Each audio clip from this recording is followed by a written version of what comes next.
Caríssimos irmãos, caríssimas irmãs, boa noite, a paz esteja entre nós.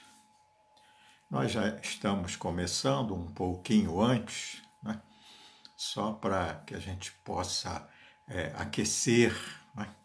Eu aqui não estou nervoso, não, apenas tremendo um pouco, mas se tudo correr bem, daqui a pouco eu já estarei melhor, né? Então,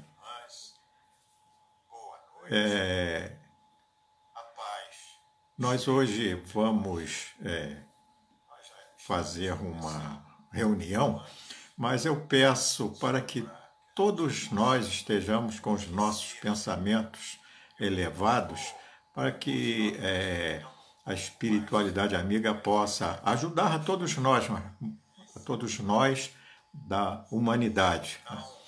Então, pode parecer pretensão, mas não é, né? Que o próprio Cristo nos diz: em prece, creias que será. Bem,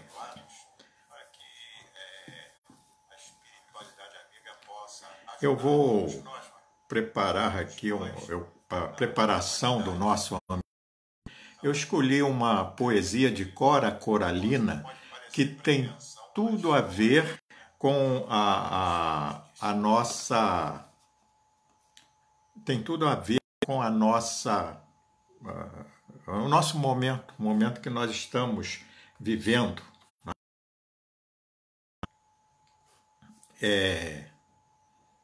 Ela assim. O nome da poesia é Não Sei, e diz assim: Não sei se a vida é curta ou longa demais para nós, mas sei que nada do que vivemos tem sentido se não tocamos o coração das pessoas. Muitas vezes basta ser colo que acolhe, braço que envolve, palavra que conforta, silêncio que respeita, alegria que contagia, lágrima que corre, olhar que acaricia, desejo que sacia, amor que promove. E isso não é coisa de outro mundo, é o que dá sentido à vida, é o que faz com que ela não seja nem curta nem longa demais, mas que seja intensa, verdadeira, pura, enquanto durar. E agora eu peço que juntos ergamos os nossos pensamentos e façamos uma prece, rogando bênçãos para esta nossa reunião. Senhor Jesus, mestre, amigo, irmão maior, aqui estamos mais uma vez reunidos para darmos início a uma reunião doutrinária virtual, mas que une muitos corações. E rogamos, querido mestre, a tua bênção para todos nós que dela participamos, a fim de que ela possa ser profícua e benéfica para toda a nossa comunidade. E assim, querido mestre, na certeza que podemos contar sempre com o teu amor, te rogamos a bênção e permissão para darmos por iniciada a reunião desta noite. Nós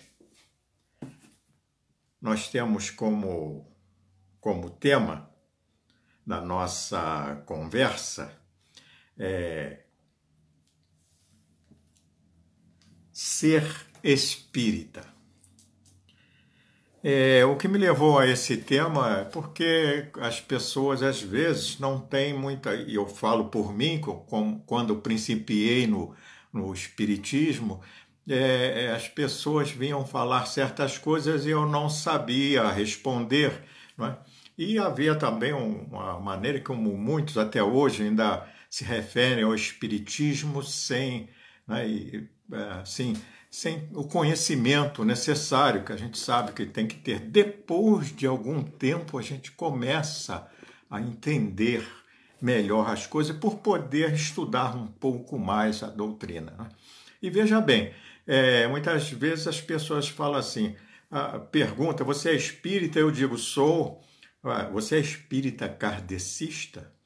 Aí eu digo, não. Aí tem que dar uma explicação, né? E outros ainda falam um pouquinho mais complicado. Você é espírita kardecista de mesa branca? Quer dizer, a coisa vai ficando cada vez mais complicada. E nós vemos até mesmo pessoas que frequentam a casa espírita, ou que são espíritas mesmo, às vezes falam kardecismo, porque tem medo que as pessoas confundam, por exemplo, com a Umbanda. Mas não tem nada a ver, né?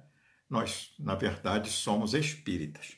Mas nós vamos ao nosso estudo para refletir sobre o espiritismo. Aqui tem o livro primordial da doutrina espírita, né? O Livro dos Espíritos. Esse é o livro que todo espírita deve estudar, deve ler. E não se trata aqui de um dogma, não, nem de uma obrigação, mas é bom que ele estude ou procure saber, se informar sobre esse livro, porque aqui contém tudo que nós necessitamos para saber quem somos, de onde viemos, enfim, né? E nós vamos, até sobre essa questão de kardecismo e tudo, nós vamos aprender um pouquinho aqui logo no princípio. Mas nós vamos ler agora o frontispício. Outra coisa que eu aprendi na doutrina, que a gente tem que ler um livro de capa a capa. É que às vezes a gente vai ler logo, começa logo no capítulo 1, esquece até do prefácio, né? Mas aqui o frontispício é essa parte do livro, né? E aqui é muito importante que tem aqui o conteúdo do livro. Kardec já colocou isso aqui, né? Então ele diz assim, ele começa lá em cima explicando, né? Filosofia espiritualista. Então esse livro fala sobre coisas espiritualistas, né? Não é materialista, né? Livro dos Espíritos. Aí ele fala, contém os princípios da doutrina espírita. Ele fala sobre o quê? Sobre a imortalidade da alma, a natureza dos espíritos e suas relações com os homens, as leis morais, a vida presente, a vida futura e o porvir da humanidade, segundo os ensinamentos dados pelos espíritos superiores com auxílio de diversos médiuns. Então nós vemos aqui que e foram dados a quem? Recebidos e coordenados por Allan Kardec. Então Allan Kardec, né, ele recebeu essas comunicações, essas informações do mundo espiritual e coordenou, né? Codificou, quer dizer, ele colocou em ordem, né, como aqui um livro didático onde nós aprendemos, né, sobre as coisas espirituais. Então é muito importante, né, o livro, eu acho, não tenho certeza hoje, que o livro dos Espíritos é de suma importância para o espírita. Às vezes as pessoas, eu não sou contra nada, né, e nem vou aqui falar contra nada nem ninguém, mas as pessoas às vezes entram para a casa espírita para se tornar um trabalhador, faz o estudo sistematizado da doutrina espírita. É muito bom, tudo bem, né? E aí ele se acha diplomado espírita, né?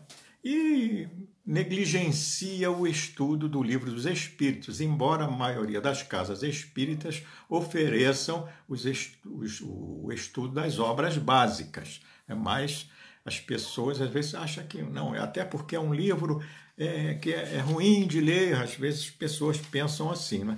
Mas na verdade ele não é ruim de ler, ele até é muito bom, porque depois que nós começamos a ler o Livro dos Espíritos, qualquer outro livro espírita, né, primeiro que nós vamos compreender melhor as outras obras de Kardec e também as obras auxiliares, porque, veja bem, nós vemos tudo aquilo lá nos livros de André Luiz, mas as pessoas não entendem muito a questão do mundo espiritual, de reencarnações, coisa e tal. Creem, mas entender é mais difícil. E ali nas obras de André Luiz, há ensinamentos maravilhosos, muito profundos, né, sobre a vida espiritual.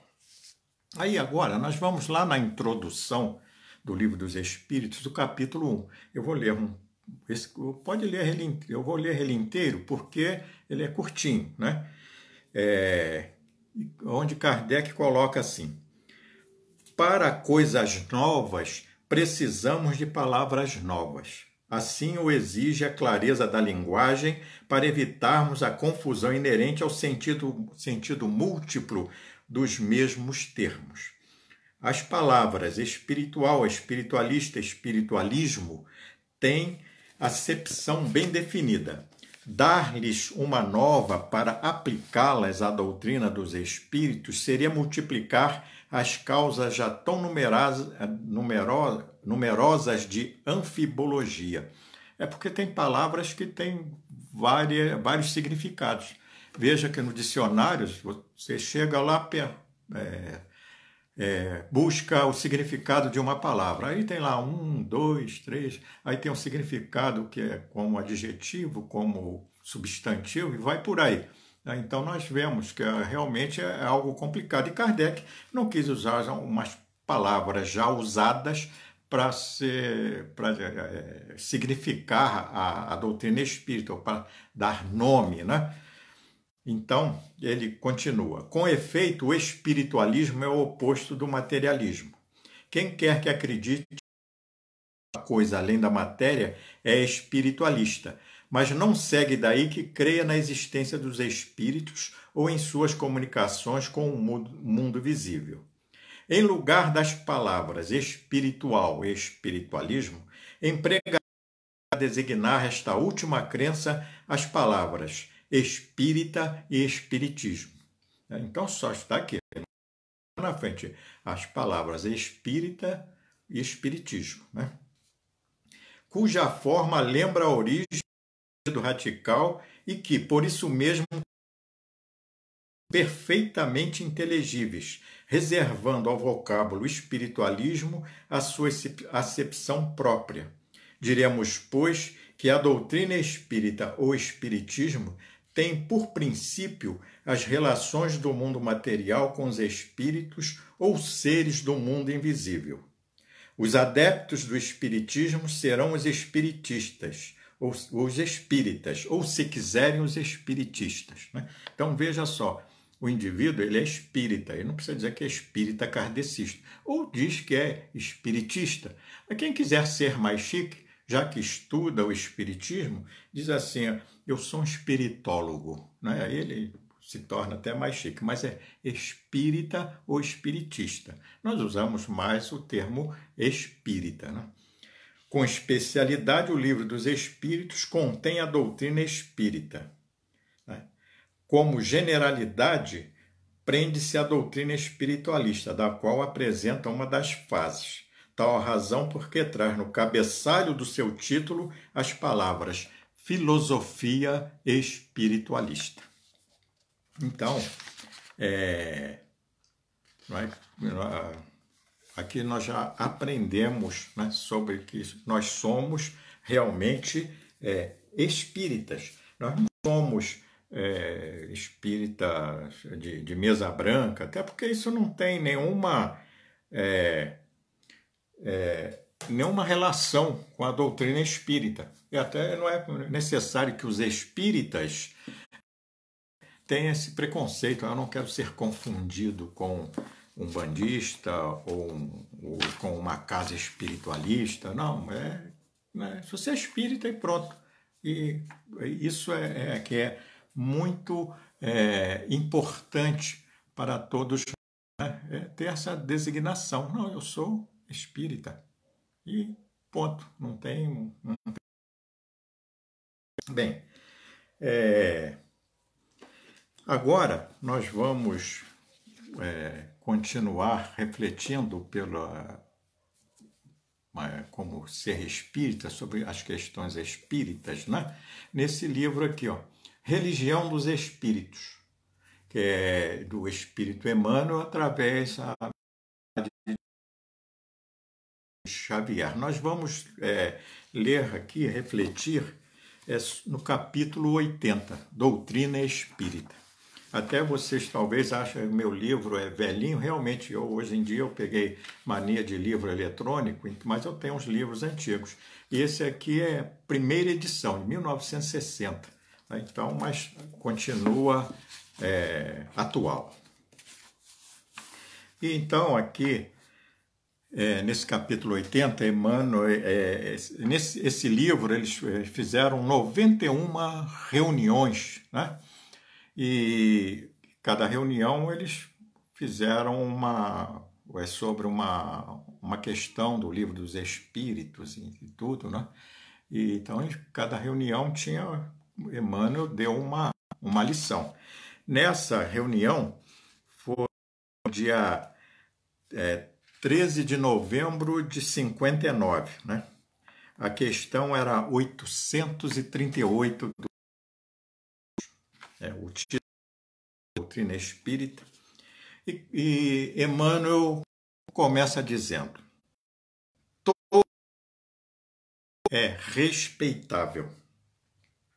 Toda crença é respeitável.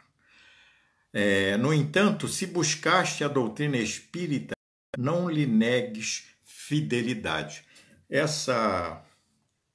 Ele começa realmente no livro dos Espíritos, a questão 838 fala sobre isso. Ela diz assim, ó. Aí Kardec pergunta: toda crença é respeitável, mesmo quando notoriamente falsa? E a resposta: toda crença é respeitável, desde que sincera e quando conduz à prática do bem. Condenáveis são as crenças que conduzem ao mal. Então aqui já fica essa resposta. Não vamos refletir muito sobre ela, porque ela já fala muito em si mesma, né? Então, toda crença é respeitável quando conduz ao bem. Ponto final. Né? Então não precisamos ficar assim, qual é a crença mais respeitável? Né? Aquela que conduz ao bem é respeitável, né? E Emmanuel emenda aqui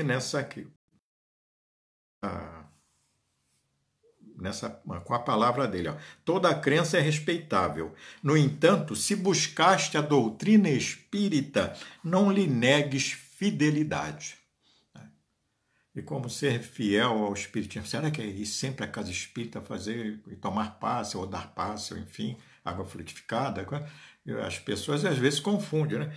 Fidelidade é se você aprendeu com ela, procura usar aquilo, né? Porque como diz lá na questão, né, toda crença que conduz ao bem, né, é respeitável, ponto. E a doutrina espírita tem esse propósito, né, de conduzir ao bem. Então, nós não podemos negar fidelidade, porque se nós desviarmos do caminho, é porque não fomos fiéis, né? E ele continua dizendo: toda religião é sublime. No entanto, só a doutrina espírita consegue explicar-te os fenômenos mediúnicos em que toda religião se baseia. Então, ele continua falando. Veja que ele não fala, ele responde, né, sobre as doutrinas. Toda religião é sublime, toda religião. Ele generaliza aí. Mas a doutrina espírita explica os fenômenos mediúnicos, né, em que toda religião se baseia. Que muitos acham que não tem, que mediunidade. Há pouco tempo ainda estava vendo uma palestra de um padre muito bom e com muito bons propósitos, né? Mas que ele falava alguma coisa contrária para a doutrina espírita porque ela não estava de acordo com aquela passagem de Moisés lá no Antigo Testamento, né? Que ele proibiu, no caso, a mediunidade. Mas a doutrina espírita nos explica os fenômenos, né? Que não é loucura quando o indivíduo tem alguma coisa, quando a mediunidade eclode numa pessoa que não tem conhecimento, parece que ele é meio doido, meio louco, mas não, aí ela tem essa explicação e ela explica os fenômenos mediúnicos. Daí eu ter dito sobre as obras básicas, né? O Livro dos Espíritos, o Livro dos Médiuns, né? São obras fantásticas para nos explicar as questões da mediunidade, da comunicabilidade espiritual. Porque a doutrina espírita ela tem 5 fundamentos. Né? Ela fala sobre Deus, sobre a imortalidade espiritual, sobre a comunicabilidade espiritual, a pluralidade das existências e a pluralidade dos mundos habitados. Mas isso não é crença, são explicações, né? São estudos, né? Que nós podemos angariar conhecimentos buscando esses estudos, né? Então, toda religião se baseia na mediunidade. Muito embora fala, não, na minha igreja não tem, mas tem. Eu falo com meus amigos católicos, quando o padre levanta lá na missa, que ele faz o sinal, enfim, aquele momento vocês poderiam aproveitar, né? Porque é um momento de bênçãos realmente, que as pessoas às vezes duvidam, mas não é realmente de bênção. Ele está ali transmitindo as energias para aqueles que ali estão, porque aí tudo vai depender, como acontece no passe da casa espírita, depende muito também daquele que recebe o benefício do passe, né? Ele precisa estar preparado para aquilo, né?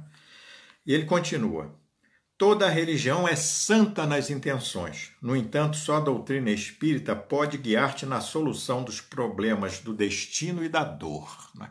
Realmente, nós sabemos que à medida que nós vamos tomando conhecimento da doutrina espírita, primeiro o destino, nós não temos aquele destino, isso é que não é nosso propósito entrar em desentendimento com nenhuma outra crença, né? Sabe que o nosso destino é o progresso incessante, né? É a luz, é o progresso. O espírito foi criado para progredir. Ele não vai parar num lugar como num céu, num inferno. Mas isso não, cada um tem a sua maneira de entender a vida. Na doutrina espírita, nós aprendemos que, poxa, você vai progredir sempre, sempre com oportunidade de progresso, né? E as questões da dor, né, do sofrimento, nós também podemos compreender, porque sabemos que a dor, muitas vezes, a dor, o sofrimento é provocado por nós mesmos, né? Isso nós vamos entender dentro do estudo, não se trata assim, não, você está doendo porque na reencarnação passada você fez mal a alguém, né? O seu braço está doendo porque na reencarnação passada você bateu num escravo. Não, isso aí não é por aí. A doutrina espírita é estudo. Existe bom senso em todas as coisas, né? Porque a lei de Deus não é assim, você fez um mal, vai receber aquele mal, aí nunca vai parar o mal, né? Sempre vai acontecer coisas ruins, né? Então, a dor, muitas das vezes, tem uma dor física que é provocada pelo próprio físico, né? Quem já passou de 18 anos sabe que dói, muita coisa dói. Eu já passei, já estou com 19, então está doendo alguma coisa, mas a gente começa a compreender também aquelas dores que nós temos, né? Que ferem os nossos sentimentos. Então, para cada um não existe uma regra, uma receita de bolo, porque cada um será dado segundo as suas obras. Então, aí nós começamos a entender melhor, às vezes, o porquê da dor, né? Toda religião auxilia. Isso é verdade. A maioria das religiões tem como propósito auxiliar o indivíduo, né, ao seu progresso espiritual. No entanto, só a doutrina espírita é capaz de exonerar-te do pavor ilusório do inferno que apenas subsiste na consciência culpada, né? É aquela questão, porque isso aí pode gerar até polêmica com outros religiosos, né? Mas o espírita não precisa ter pavor do inferno. Ele tem que... E nem do umbral, né? Porque nós trocamos o umbral pelo inferno, e nem do umbral. Ele não precisa ter pavor, né? Porque o nosso problema é a consciência culpada. O que mais fere a nós mesmos, que faz com que nós tenhamos digamos assim, uma chama ardente, né, no sentido da dor no peito, a consciência culpada. À medida que nós vamos nos melhorando, né, melhorando a nossa maneira de ser e de agir, então nós não teremos mais esse medo, que o espírita não tem como ter medo do inferno, porque, digamos, ele não acredita no inferno como um lugar estipulado para que a pessoa vá lá sofrer eternamente. Mas, sabe, o espírita tem aquela coisazinha lá do umbral, né, do sofrimento no umbral, mas isso vai depender de cada um de nós, né? Ninguém vai sofrer o que não buscou, né, para sofrer. Toda religião é conforto na morte. No entanto, só a doutrina espírita é suscetível de descerrar a continuidade da vida além do sepulcro. Né? É porque realmente a morte, muito embora sejamos espírita, mas nós ficamos tristes, né, diante da morte. Eu não acho nem errado que um espírita fique triste com a morte de um ente querido, ao contrário, né? Porque é uma separação, é alguém que foi viajar para longe, enfim, é aquela separação física, né, que nós não podemos ter mais. Mas a doutrina espírita explica a continuidade da vida. Né? A verdadeira vida, a vida essencial é a vida espiritual, não é a vida a vida material, né?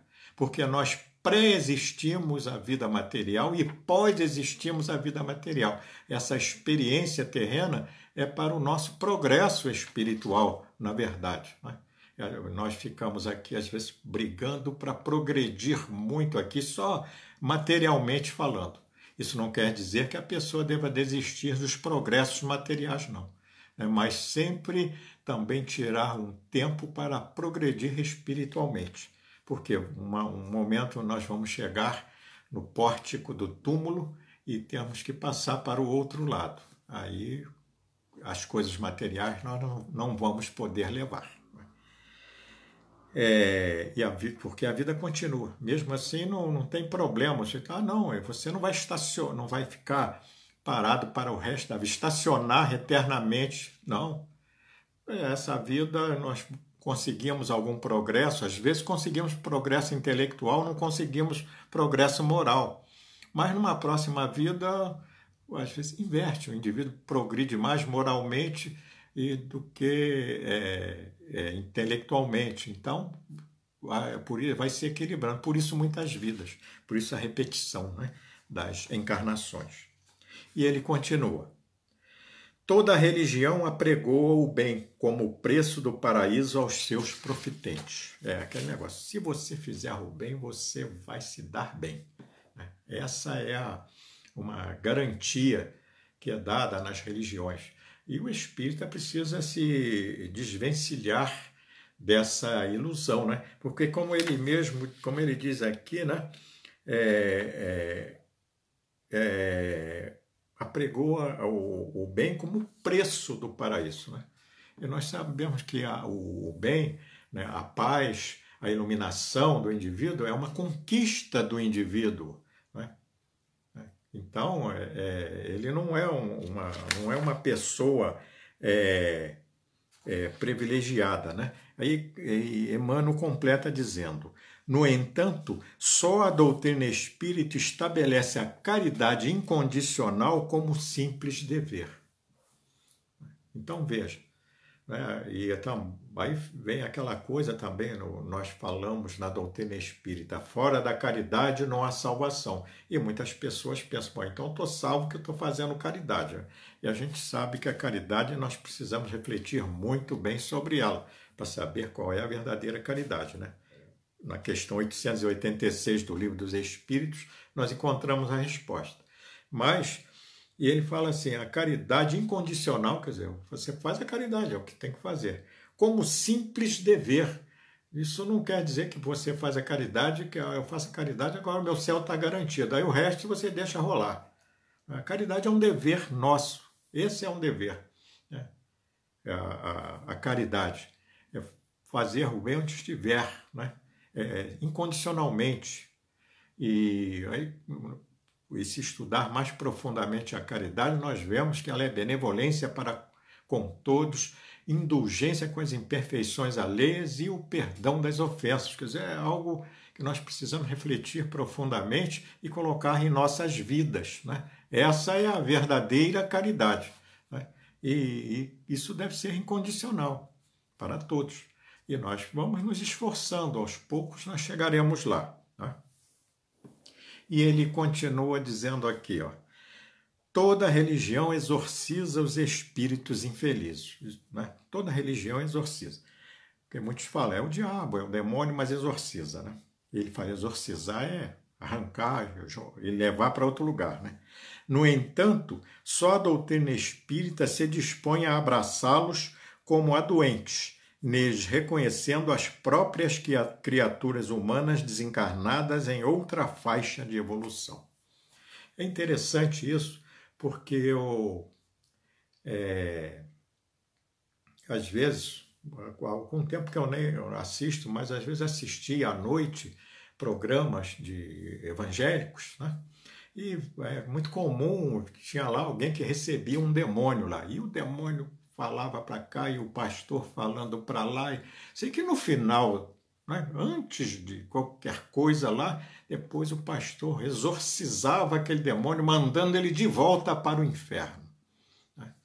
Isso na doutrina espírita não acontece, porque nós sabemos que não existe o demônio no sentido que se dá a palavra, e sim espíritos que, por ignorância, se dedicam ao mal. Poucas pessoas hoje frequentam a reunião mediúnica, ela não pode ser frequentada por muitas pessoas, né?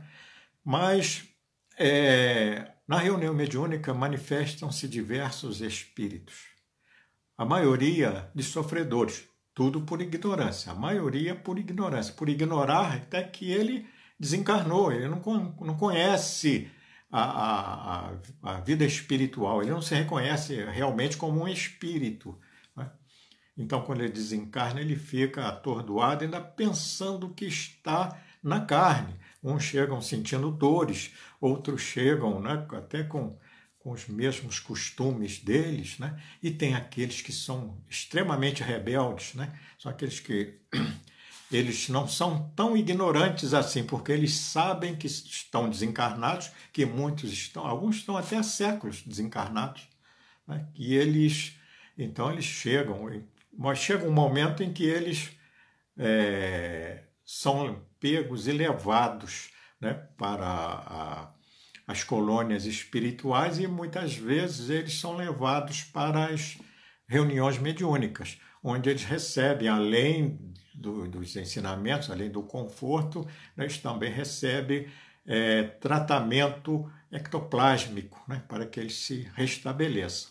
E é interessante, eu já fui a algumas reuniões mediúnicas e que todos têm o mesmo costume. Veja só, quando chega um espírito desse rebelde, ele chega falante, às vezes agredindo mesmo, né? Não fisicamente, que ele não pode, mas com palavras, e aquele que incumbido de dirigir pergunta: "Ô meu irmão, o que nós podemos fazer por você? O que o irmão precisa, o que o irmão quer?" Né? Então, sempre tratado com carinho. Não parece, mas isso já está uma quebrada na violência dele, né? E ele continua a fazer, e a pessoa que está ali, né, conversando com ele, sempre usando de carinho, de amor nas palavras, para que ele possa, quem sabe, em algum momento, né, quebrar aquilo que ele traz dentro de si mesmo, e ele está ali tentando se salvar, ele está pensando que alguma coisa ruim vai acontecer, quando sempre o dirigente diz, né, que aqui você está entre amigos, né, e todos aqui querem o seu bem. E, por fim, chega um momento que às vezes ele se cala, faz um silêncio. Às vezes eles choram, começa a chorar. Aí o indivíduo que dirige, pergunta: "O que está acontecendo, meu irmão?" Ou minha irmã? "A minha mãe está aqui." Quer dizer, aquela mãe, né, já espírito, que luta pelo ser tirado daquele momento dele de ignorância, né, está ali presente. Aí entra a questão do ectoplasma e tudo, que às vezes a mãe não seria vista por ele normalmente, mas aí nos livros de André Luiz eles dão essa explicação. Aí ele vê, bom, a partir daí ele não é mais a mesma pessoa. Só que ele não é mandado para o inferno nem para... Vai, meu irmão, vai na paz de Deus, vai com esses irmãos que estão aqui para te amparar. Aí ele vai embora. Está vendo a diferença? Né? É isso. A diferença, porque na doutrina espírita se conhece a questão espiritual. Quem quiser conhecer melhor, além de ler os outros livros, livro dos Espíritos, livro dos Médiuns, o Evangelho, coisa e tal, o céu e o inferno. Né? Que a gente aprende muito sobre essas coisas ali. Né? E até nessa questão, né, de exorcizar, né? Da questão de exorcizar, uma vez eu ia para o Jesus e Maria, e próximo a Jesus e Maria tem uma igreja evangélica. Ali tem duas igrejas, mas tem uma que fica mais no alto do morro, assim. Na época o pastor colocava uns alto-falantes né, e ficava falando alto. Depois ele foi proibido de colocar aquilo.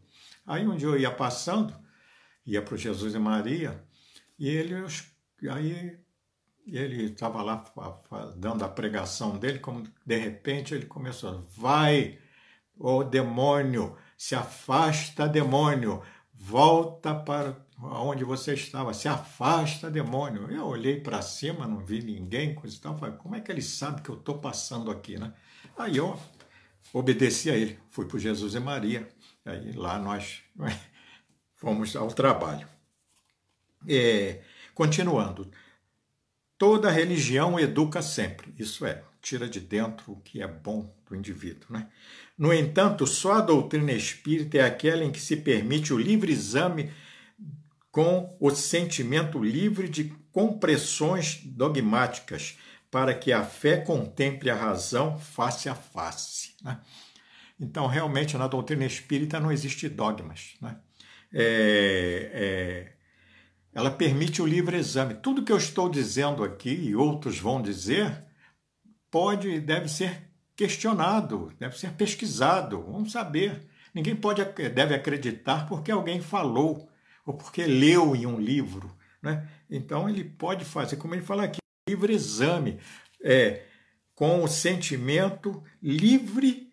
Né? Você não está preso a nenhuma compressão mesmo, dogmática, né? Que o dogma, no grego, queria dizer tudo que eu penso é verdade. E hoje ele significa, né, aquelas coisas religiosas, né, aquelas doutrinas religiosas que são inquestionáveis. As pessoas não podem questionar. Né? Aquilo é uma verdade absoluta. E não existe verdade absoluta. Aliás, absoluto no universo, só Deus, né? Só a inteligência suprema. Né? Então, aqui é para que contemple a fé face a face, né? Que nós aprendemos no Livro dos Espíritos. Né? Vai lá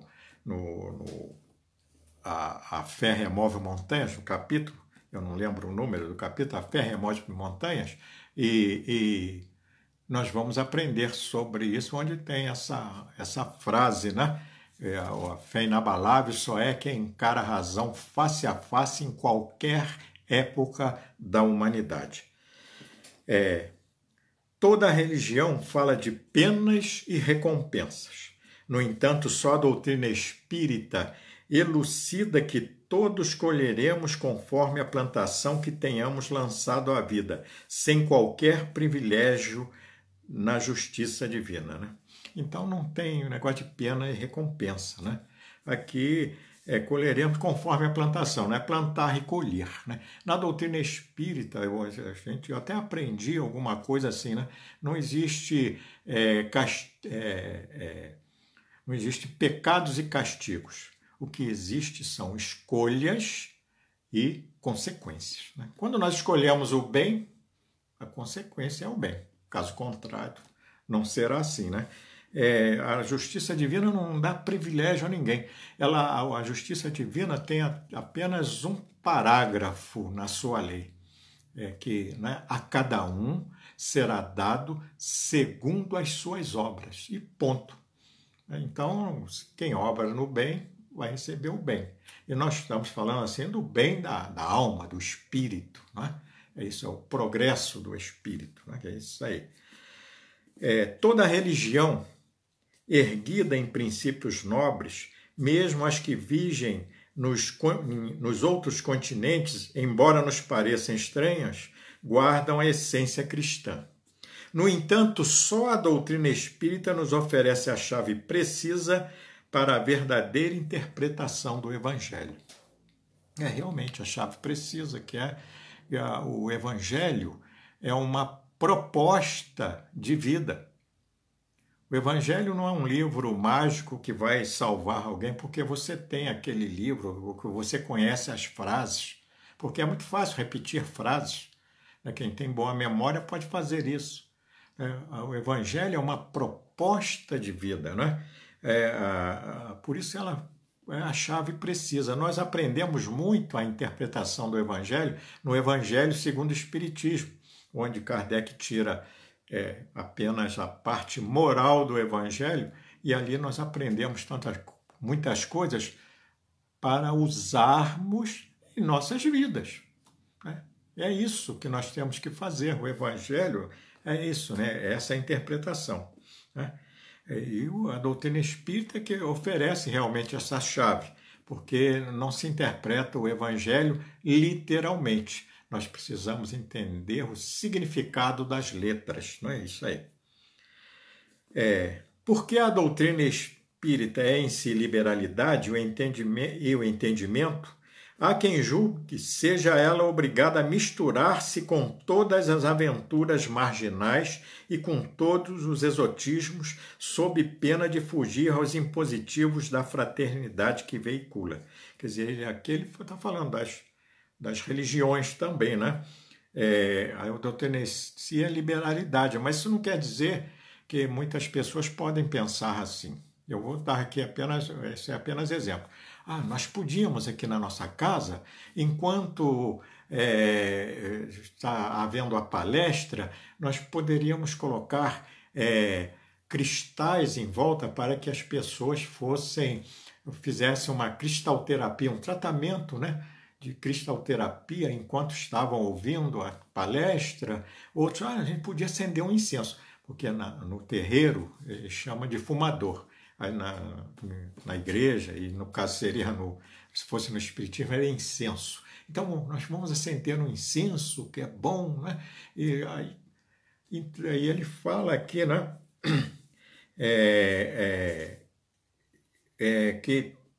Sobre misturar-se com as aventuras marginais, exotismos, né? Isso não é uma coisa boa. Mas ela não quer dizer aqui que essas coisas são ruins. Se alguém falar em cristalterapia, vamos colocar um quadro de um santo, isso não tem nada de ruim, porque isso é característica, ou são características de outras religiões. A doutrina espírita ela é de realidade interna. Nós aprendemos e aí vamos introjetando os conhecimentos em nós mesmos e vamos nos tornando melhores. O objetivo dela é a construção do homem de bem, e que é a responsabilidade de cada um de nós. Por isso, nós não podemos nos prender a coisas exteriores. Eu digo que nada disso que eu apresentei aqui, muitas outras coisas, é ruim. Não, olha, não vou na... Mas se você gosta de santo, né, e você é católico, você vai na missa. Você é um bandista. Eu nasci um bandista, né? Hoje sou espírita. Mas se você é um bandista, você vai no terreiro, entendeu? Vai na casa espírita, ouve a palestra, toma o passe, água frutificada, enfim, depois lê um livro, estuda. Isso vai acrescentar no entendimento até da sua própria religião. Eu vou pegar aqui o livro dos Espíritos, na questão 628. Né? Que já está lá na parte terceira, no livro terceiro, né? Questão 628. Eu até... Desculpe eu aí que eu marquei, mas...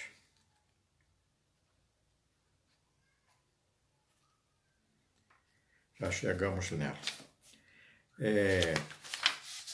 Allan Kardec pergunta por que nem sempre a verdade foi colocada ao alcance de todos. E aqui tem uma resposta muito longa que não vai dar para nós ler aqui, né? Mas assim, é necessário que cada coisa venha a seu tempo. A verdade é como luz, é preciso habituar-se a ela pouco a pouco, senão ofusca, né? E aqui tem uma nota em que diz assim: Deus jamais permitiu ao homem que o homem recebesse comunicações tão completas e instrutivas como as que hoje lhes são dadas. Na antiguidade havia aquela coisa que era tudo sagrado, secreto, né? É, é, então, estou procurando. Eu vou ler aqui um finalzinho. Entretanto, para o homem estudioso, não há nenhum sistema antigo de filosofia, nenhuma tradição, nenhuma religião que seja desprezível. Olha o que ele diz aqui. Porque todos encerram germes de grandes verdades, que, embora pareçam contraditórias entre si, já que são dispersas em meio a acessórios sem fundamento, são facilmente coordenáveis graças à chave que o Espiritismo vos dá de uma infinidade de coisas que até aqui vos parecia sem razão alguma e cuja realidade está hoje demonstrada de maneira incontestável. Quer dizer, quando a gente, usando o que nós aprendemos na doutrina espírita, você vai encontrar ali a verdade, fragmentos de verdade, ou verdades mesmo, né? Analisando. Isso não é nenhum menosprezo às outras religiões, não, ao contrário, nós podemos aprender muito com elas. Aí ele continua dizendo assim, né? Dignifica assim a doutrina que te consola e liberta, vigiando-lhe a pureza e a simplicidade, para que não colabore sem perceber nos vícios da ignorância e nos crimes do pensamento. Então é preciso dignificar essa doutrina, né? Que é consoladora e libertadora. Vigiar a pureza e a simplicidade, porque é isso, a doutrina espírita ela é pura e simples, né? Não é pureza de, como se costuma dizer, não, né? Ela é pura e simples, ela não tem complicação, né? É muito simples. Tanto que o Jesus ensinou o povo a orar, né? De uma maneira tão simples. E a doutrina espírita também é simples. Ela ensina ao povo a simplicidade.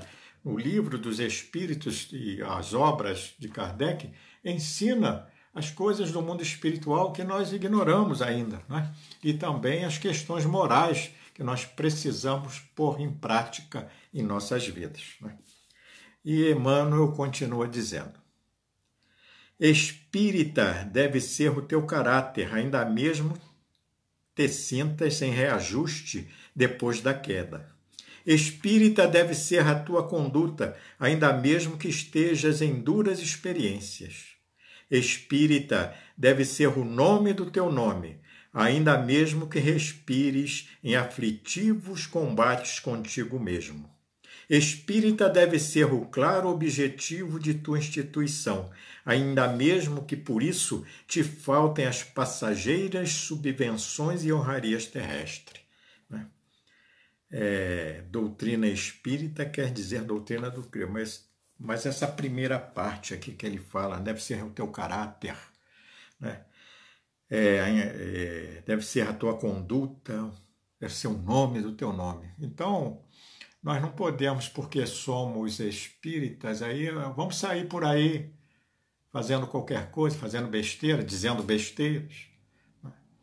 Fazendo coisas ruins às vezes, porque o espírito ainda é um ser ainda imperfeito. O homem é imperfeito. Ele, às vezes, esse homem é espírita, né?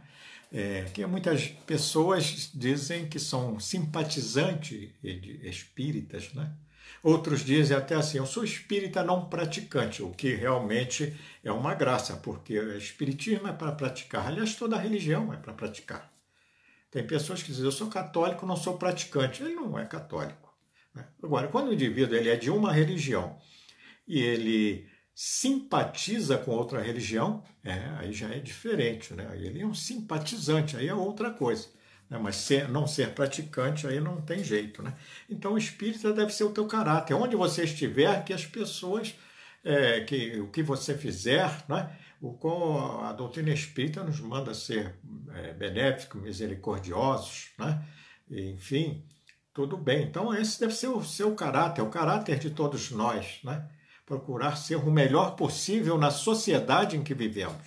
É claro que aí eu sempre ressalto, até porque eu sou muito imperfeito, a nossa imperfeição ainda quer predominar em nossa vida, mas nós temos que nos esforçar, porque isso tudo é esforço. Não é pelo fato de ser espírita que eu sou um bom caráter, né? Então eu tenho que me esforçar para ser um bom caráter.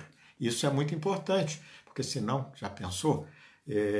O indivíduo, eu estou aqui falando com vocês, daqui a pouco alguém me vê fazendo ali uma besteira daquela braba, está vendo? Olha lá, é espírita, dá até palestra. Quer dizer, então é importante o caráter, não ser hipócrita, mas você se esforçar no bem, fazer o melhor para si mesmo, né? A conduta, se conduzir melhor, que não é tudo isso, né? O nome do teu nome, quer dizer, quando alguém falar, você é fulano, ele é espírita, né? Então, o seu nome está ligado à doutrina espírita. Como muitos aqui que me estão ouvindo, que pertencem, são dirigentes de casas espíritas, aí a gente fala assim, aquele lá é o Paulo do Jesus e Maria, é o Renan do Jesus e Maria, é o Celso do Oswaldo Cruz, o Luiz Guilherme do Oswaldo Cruz e muitos outros. A gente sempre coloca esses nomes. E outras pessoas também podem estar fazendo isso, né? Então, precisa se conduzir. E que a sua instituição espírita, né, tem que ter esse objetivo claro também. Né? Espírita deve ser o claro, até espírita, é aquilo que nós falamos. Não vamos misturar as coisas. Né? Espírita é espírita. E ele continua dizendo, estamos aqui já quase no finalzinho, né? Doutrina espírita quer dizer a doutrina do Cristo. E a doutrina do Cristo é a doutrina do aperfeiçoamento moral em todos os mundos. Vocês notaram a gravidade dessa frase? Eu repeti o final aqui. Ó. E a doutrina do Cristo é a doutrina do aperfeiçoamento moral em todos os mundos. Olha, eu fiquei... vendo isso, eu lembrei de uma passagem que está nesse livro aqui, ó, Mecanismos da Mediunidade. Não precisa nem ir muito longe, é no último capítulo, 26, né? Mediunidade e Cristo. É o último parágrafo, exatamente o último parágrafo, aqui está embaixo, o último parágrafo, que eu vou colocar aqui uma coisa para nós refletirmos sobre isso. Isso me surpreendeu o dia que eu li uma frase aqui nesse parágrafo. E esse livro aqui, esqueci de dizer, né, de André Luiz, através da mediunidade do Chico Xavier. E que ela diz assim, o Evangelho, assim, não é o livro de um povo apenas. Olha aqui, não é um livro de um povo apenas. Mas olha a frase diante. Mas o código de princípios morais do universo, adaptável a todas as pátrias, a todas as comunidades, a todas as raças e a todas as criaturas, porque representa, acima de tudo, a carta de conduta para a ascensão da consciência à imortalidade. Viram? Talvez, às vezes eu penso assim, acho que eu que sou muito emocional, mas não. A gente para aqui, né, nessa coisa, código de princípios morais do universo. Realmente, o Evangelho serve para todo mundo.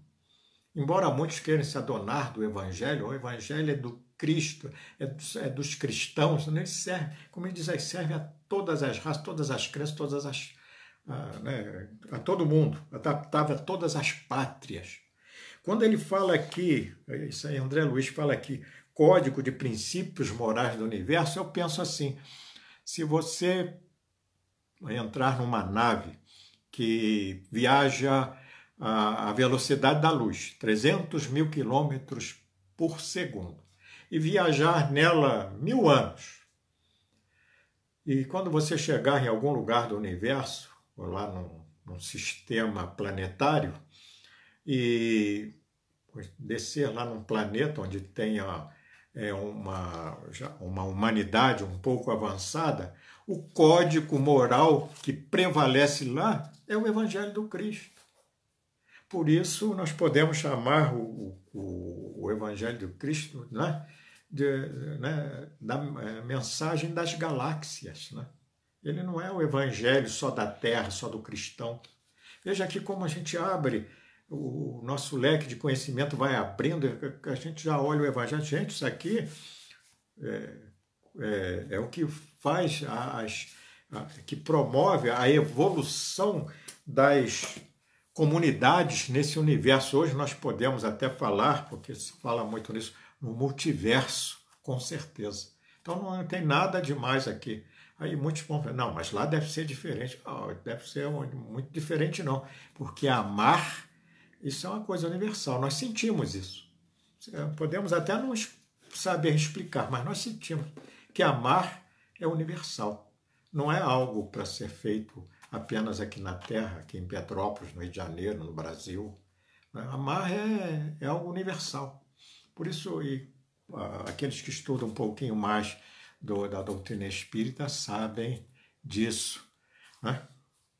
Então, ele termina dizendo assim, guarda, a doutrina espírita, né? Guarda, pois, na existência como sendo a tua responsabilidade mais alta, porque dia virá em que serás naturalmente convidado a prestar-lhe contas. Realmente, né? Guarda na existência, nessa existência, né? Como sendo olha, ele não fala que é teu bem, a tua coisa boa, é a tua responsabilidade. Coloca Emmanuel aqui, porque o Emmanuel, ele realmente, tem hora que a gente lê o Emmanuel e fica assim, ressabiado, né? Mas porque ele fala a verdade que tem que ser dita, né? E nos chama a responsabilidade. Olha o que ele diz, né? A doutrina espírita é responsabilidade nossa. Então, aquilo que nós estivermos fazendo com a doutrina espírita, né, é responsabilidade nossa, porque a doutrina espírita ela é perfeita. Né? Mas o movimento espírita é feito por nós, seres ainda muito imperfeitos. Por isso a importância de nós nos atermos a essa responsabilidade. É muito importante. Porque não é fácil. Não é ficarmos aqui, agora nós estamos num momento e vivemos assim, falando sobre política e ficamos de brigas né, uns com os outros e vocês não me levem a mal, porque eu estou nessa. Entende? Tem hora que a gente se deixa levar pela onda. Né? E a nossa conduta espírita, lá nas redes sociais. Né? Qual é a nossa conduta espírita? Então nós precisamos.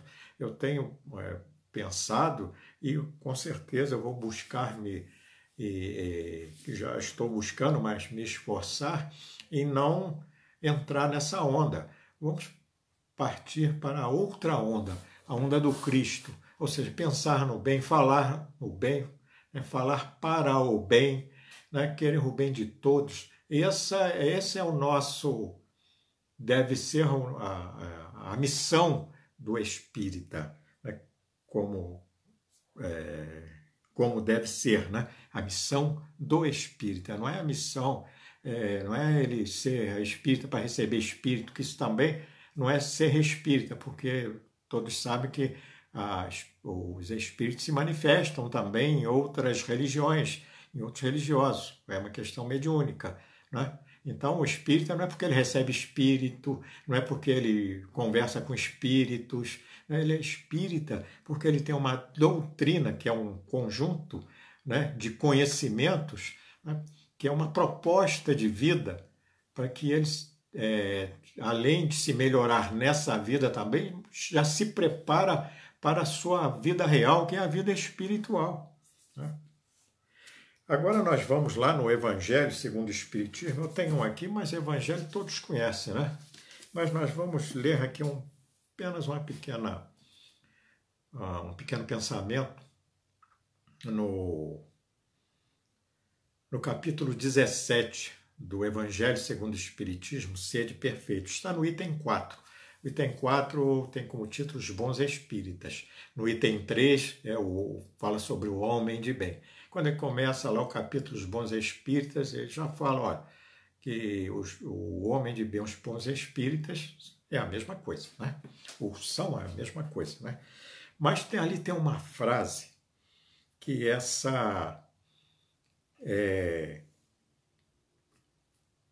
como se diz, essa frase ela deve ser guardada pelo espírita, né, à sua frente, para ele até se entender também como espírita, né? Então eu vou ler, tem um primeiro trechinho que começa assim: aquele que pode ser com razão qualificado de espírita verdadeiro e sincero se acha em grau superior de adiantamento moral. Ponto. Os espíritos que nele domina, o espírito que nele domina, de modo mais completo a matéria, dá-lhe uma percepção mais clara do futuro. Os princípios da doutrina espírita lhe fazem vibrar fibras que nos outros se conservam inertes. Em suma, é tocado no coração pelo que inabalável se lhe torna a fé. Aí vem aquela frase que eu acho que nós temos que guardar na geladeira, né? Colar na geladeira, no espelho do banheiro, enfim, e mais principalmente na mente e no coração, né? Reconhece-se o verdadeiro espírita pela sua transformação moral e pelos esforços que emprega para domar suas inclinações mais. É interessante isso, né? Se reconhece o bom espírita, né? O verdadeiro espírita. Ele coloca verdadeiro espírita, porque houve época em que eu pensava assim,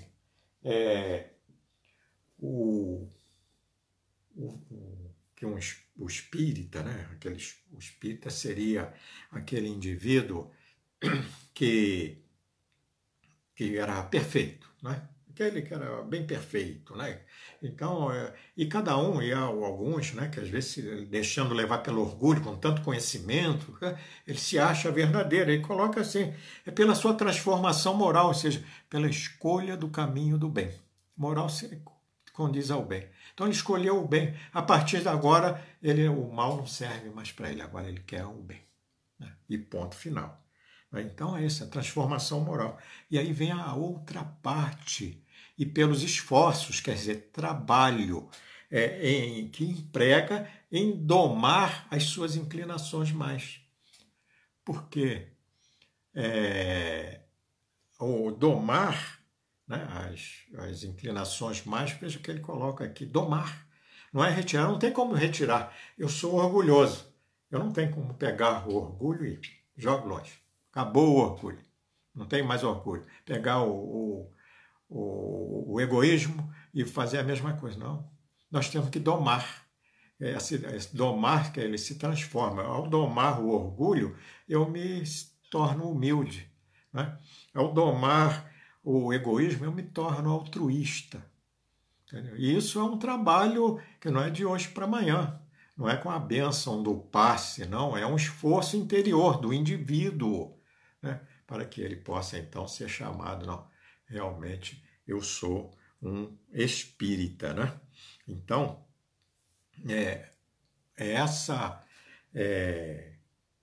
o que nós comentamos aqui, o ser espírita, nós já vemos aqui, é responsabilidade, né? É você reconhecer os ensinamentos que a doutrina espírita nos dá. Veja o que Emmanuel fala na sua palestra, né? Nós temos que reconhecer esses ensinamentos. Olha quanta coisa que nós temos, não é? Quantas coisas que nós temos para aprender. Aí nós vemos que a vida não é só aqui na Terra, e que, né, que ela também, nós viemos do mundo espiritual, passamos essa experiência, voltamos ao mundo espiritual, se for preciso, reencarnamos novamente e vamos assim. E isso não é nenhuma aberração. Eu acho que a justiça divina não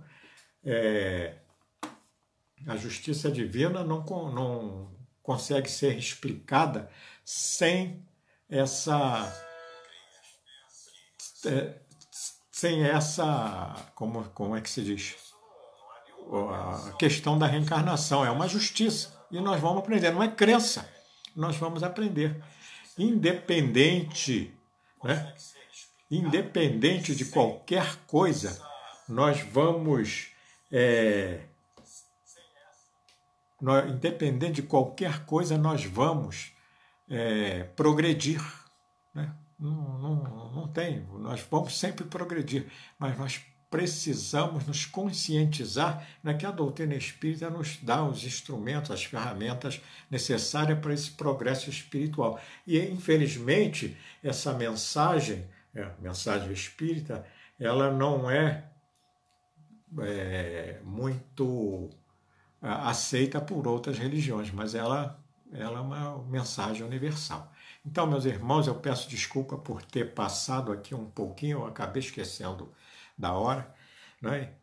Eu agradeço esse convite que me foi dado, agradeço por estar aqui com vocês e me permitam fazer essa prece de encerramento, né? Rogando, primeiramente, agradecendo, né, a Jesus, esse nosso mestre, amigo, irmão maior, né, por essa oportunidade e rogando do coração dele para os nossos corações bênçãos de paz, saúde e harmonia para todos nós, para os nossos amigos, parentes e conhecidos. E particularmente, Senhor, abençoa-nos para que os nossos corações se fortaleçam nesse instante e que possamos colaborar contigo para a implantação da paz em nosso planeta. Que assim seja. E assim nós terminamos. Muito obrigado a todos.